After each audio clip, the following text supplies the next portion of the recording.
Live from downtown Detroit, Local 4 News at noon starts now. We're one day away from summer, but it definitely doesn't feel much like it. 4 Live radar shows showers to end spring.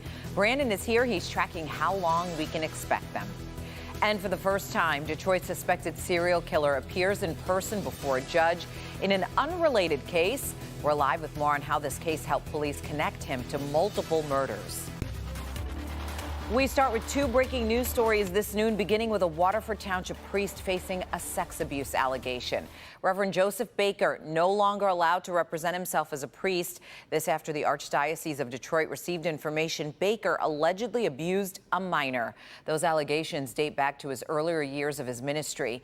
Baker was ordained back in 1993 and has served at a number of parishes across Metro Detroit. We'll have much more on this breaking story coming up later today. Our other breaking news this noon, Detroit billionaire Dan Gilbert is out of the hospital today after nearly a month following a stroke. This afternoon, the Quicken Loans founder is recovering. He's recovering at an inpatient rehabilitation center. His family says they are incredibly grateful for the world-class care he received at Beaumont Hospital in Royal Oak. They also add Dan Gilbert is looking forward to making more progress through an intensive rehabilitation program. Now to our other top story today, and that's what's happening outside right now. Showers to end spring. Brandon is here. He's tracking rain for most of the day today, including our drive home from work. Yeah, and I think that we'll get some breaks, as we are seeing right now, and better conditions in the afternoon, but not rain-free.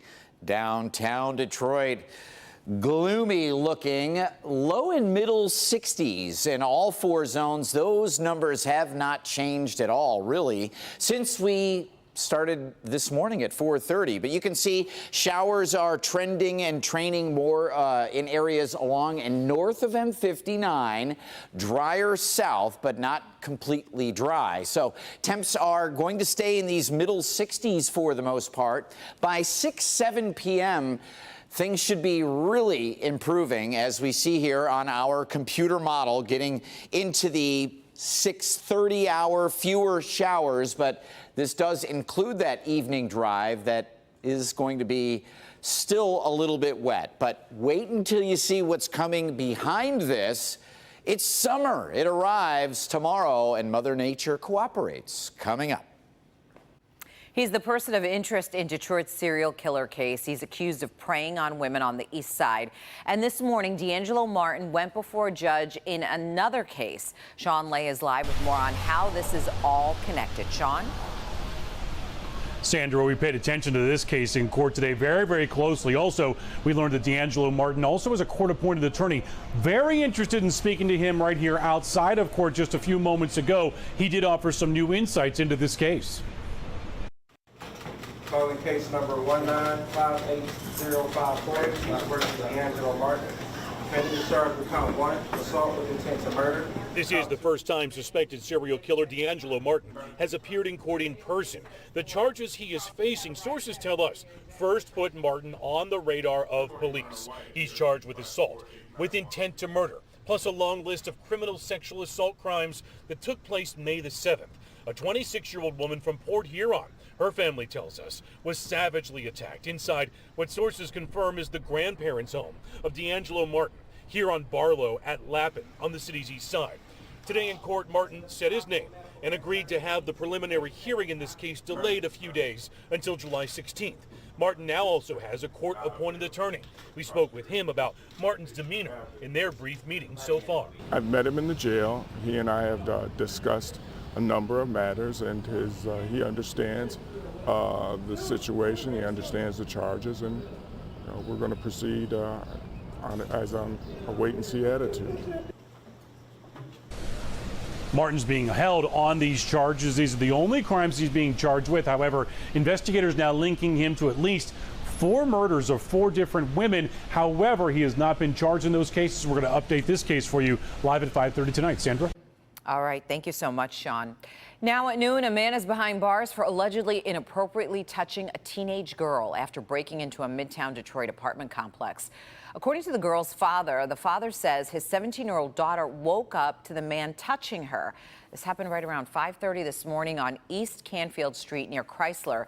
Police arrested the 32-year-old man. They charged him with criminal sexual conduct and home invasion charges.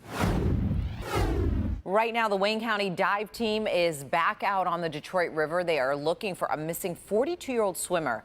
Witnesses say the woman was swept away by strong currents. This was after jumping into the water near Gibraltar. People on a boat tried to throw a life jacket out to her, but she never resurfaced. The Downriver Dive Team, the Grosse Ile Search Team, and the U.S. Coast Guard have all been working together. Look for updates on clickondetroit.com. Former Marine and Novi man Paul Whelan was back in a Russian court today. He's accused of espionage, and he's been in prison since late last year. Last month, he said he had been threatened by a Russian investigator while in custody. And during today's appeal hearing, he called on the president to help get him released. Mr. President, we cannot keep America great unless we aggressively protect and defend American citizens wherever they are in the world. A Russian judge denied Whelan's appeal. His imprisonment has now been extended until late August.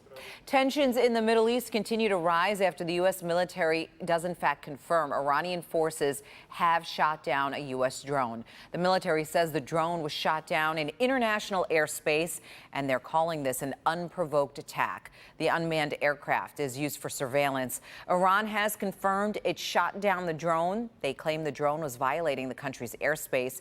In a tweet today, President Trump said, and this is a quote, "Iran made a very big mistake." When a Pontiac man won the lottery, he thought he'd won $30 million. But as it turns out, that was only half true. According to the Michigan Appeals Court, a marriage isn't over until it's over. Unfortunately for the winner, he was still right in the middle of his divorce when he won. That means even though the couple had been separated for 2 years before that winning ticket was bought, his now ex-wife is allowed to keep half of the jackpot awarded to her by an arbitrator. It's another story that's also getting a lot of attention this afternoon. Parents going at it at a children's baseball game. Coming up new here at noon, the serious punishment they're facing now for what many are calling a very childish act. Plus, what one mom wants everyone to remember when they go to the beach after this video captures an umbrella flying through the air and almost hitting her son. But first, the bullet wasn't meant for him. The suspected shooter of David Ortiz now reveals who he was really targeting and why he got confused. So imagine basically dropping out of your life, quitting your job, not seeing your family, totally immersing yourself into a class. But it's not just a class. It is a class that can almost guarantee a 90% chance of you getting a job in 14 weeks and making at least $60,000. I'll show you today at 4 on First at 4.